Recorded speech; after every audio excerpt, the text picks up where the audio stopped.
Welcome to the question and answer session of our program. You guys send your question and haven't got your answers yet. You know what? You can actually go on to our Q&A session in our website, joeyyap.com, and check on some of the previous questions that we have already answered. Perhaps some of them are similar to yours and you can already find your answers there.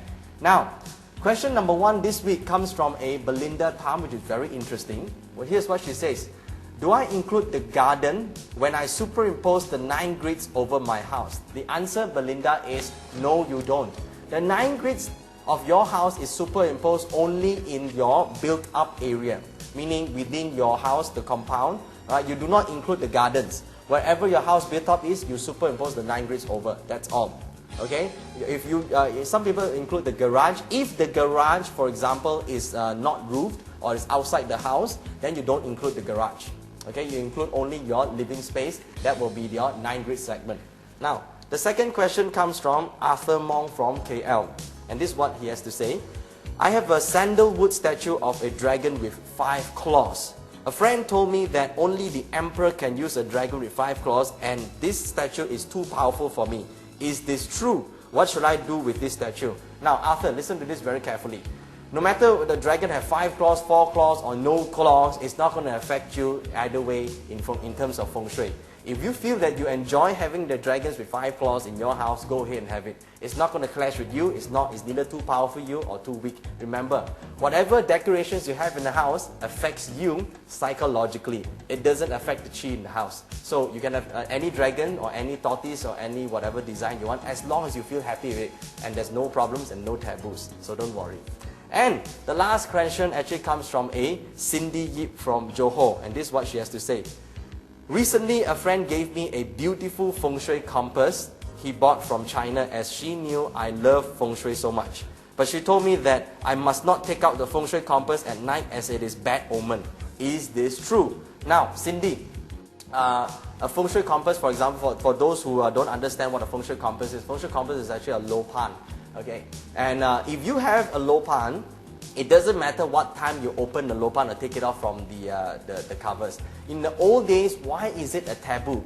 Because in the old days, there's no such thing as lighting in the house.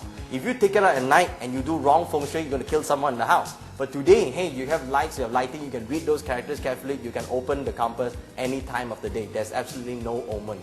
And also, remember this, a feng shui compass is only a tool. It doesn't have any spiritual powers or anything to actually detect chi. All it does is tells you the direction. You know, there are also some people say, oh, the needle is spinning around when I measure the house and is this a ghost inside the house? Actually, this is also not true. If the needles are sticking, for example, this actually means that the electromagnetic field in your house is too strong. So you got to move back from the door or move front from the door and then do the measurement again. Now, that's all the time we have for our question and answer this week. Now, if you have any questions you want to see answered or you want us to answer via email, send it to fengshui@joeyyap.com. We will try our best to answer as many as possible. But hey, remember, we get literally hundreds of emails a day just on questions alone. So if you already have a certain question, you may want to check out on our Q&A session to find similar answers. Perhaps some of them already answered the question that you have. So join me again next week in our Q&A session. Let's just recap what we've talked about today. Remember, today we talked about the afflictions in Feng Shui. We have 3 important afflictions that we always want to avoid when it comes to Feng Shui practices. Number 1, we want to always avoid the 5 yellow position or the Wang Sat location. And we want to avoid activating the Grand Duke or the Tai Sui. And also, we don't want to disturb the 3 killings, the Samsat location. Now, what happens in the event that you really need to urgently renovate one of these sectors in the house? Then what do? Remember the art of date selection. You can always select an auspicious date or a good date to bypass or to negate any of these negative effects of these type of afflictions that you have in the house. The date actually has to be selected based on your bazi as well as your house's feng shui structure.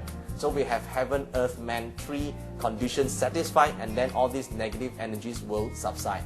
Of course, there are several techniques of date selection. For example, there is Yun Hong Zak Yan, there is Dao Shou Zak Yan, there is Wu Tou Zak Yan. There is also things like Chat Jing Sei Yu. Different methods of date selection have different purposes. You have to, of course, find an expert in your area that can help you with these methods. Now, If you have any questions regarding our program, you can always send it to fengshui@joeyyap.com. My instructors and I and my students will endeavor to answer as many as possible based on time permits, of course. And if you have any things that you missed out based on the previous program or today's program, log on to joeyyap.com, website right over here, and download some of these notes. So I hope to see you again, same time, same day next week in the final episode of Discover Feng Shui with Joey Yap.